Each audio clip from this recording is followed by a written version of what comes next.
এই মুহূর্তে বড় খবর, পাকিস্তানের বিরুদ্ধে সেনাবাহিনীকে খোলা ছাড় দিলেন প্রধানমন্ত্রী।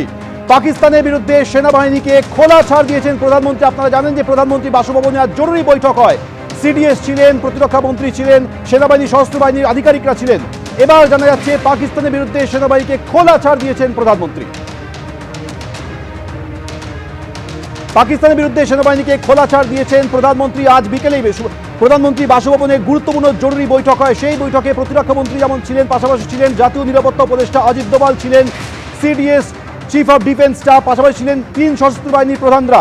আর সেই বৈঠকে স্থির হয়েছে পাকিস্তানের বিরুদ্ধে সেনাবাহিনীকে খোলা ছাড় দেওয়া হবে। এই মুহূর্তের সব থেকে বড় খবর, পাকিস্তানের বিরুদ্ধে সেনাবাহিনীকে খোলা ছাড় দিয়েছেন প্রধানমন্ত্রী। অর্থাৎ কখন, কিভাবে, কোন পথে হামলা হবে, পাকিস্তানকে কিভাবে জবাব দেওয়া হবে, সেই নিয়ে আজ বৈঠক ছিল। সেই বৈঠক থেকে জানা যাচ্ছে যে পাকিস্তানের বিরুদ্ধে সেনাবাহিনীকে এই মুহূর্তে খোলা ছাড় দিয়েছেন প্রধানমন্ত্রী। কখন কিভাবে হামলা হবে ঠিক করতে সেনাবাহিনীকে ফুল ফ্রিডম দিয়েছেন প্রধানমন্ত্রী। বাংলাদেশি সন্দেহে বিরাটি থেকে গ্রেপ্তার আজাদ মল্লিক আসলে পাক নাগরিক। ইডির হাতে গ্রেপ্তার আজাদ মল্লিক জাল পাসপোর্ট মামলায় গ্রেপ্তার করা হয়েছে। কিন্তু যে তথ্য পাওয়া যাচ্ছে, এই আজাদ মল্লিকের বাংলায় একাধিক সরকারি পরিচয়পত্র রয়েছে। 2019-এ বাংলাদেশি পাসপোর্টের মাধ্যমে ভিসার আবেদন, বাংলায় ঢুকে জোড়া ভোটার কার্ড, ড্রাইভিং লাইসেন্স তৈরি করেছিল আজাদ মল্লিক। আমি আরো তথ্য জানবো, আমাদের সঙ্গে রয়েছেন সরাসরি আমাদের প্রতিনিধি প্রকাশ সিনহা। প্রকাশ, কিভাবে বাংলায় ঢুকলো এই আজাদ মল্লিক, কিভাবে এতগুলো সরকারি পরিচয়পত্র তৈরি করলো?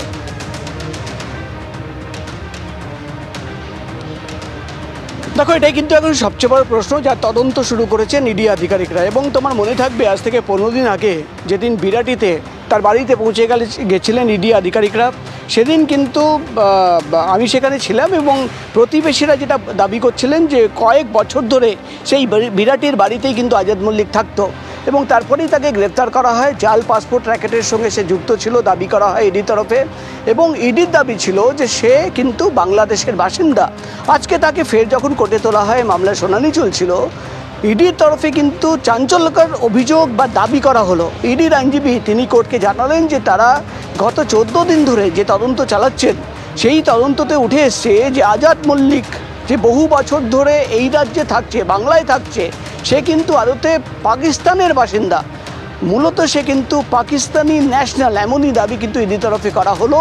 এবং ইডি তরফে যে দাবি করা হচ্ছে যে তার কাছে 2টো ভোটার কার্ড রয়েছে এই রাজ্যের, তার কাছে রয়েছে ড্রাইভিং লাইসেন্স এবং একাধিক সরকারি নথি।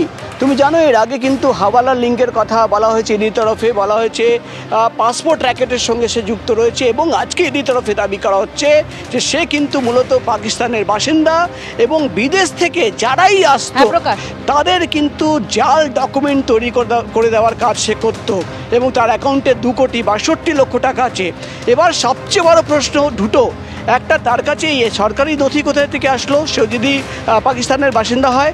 দ্বিতীয়, এখন পর্যন্ত কজন বিদেশি নাগরিকদের, বাংলাদেশি, পাকিস্তানি, কাদের সে কিন্তু জাল নথি তৈরি করে দিয়েছে, সেটাই কিন্তু এখন চিন্তার বিষয়। এবং সেটা সামনে রেখেই ইডি আধিকারিকরা ইতিমধ্যেই তদন্ত শুরু করেছেন।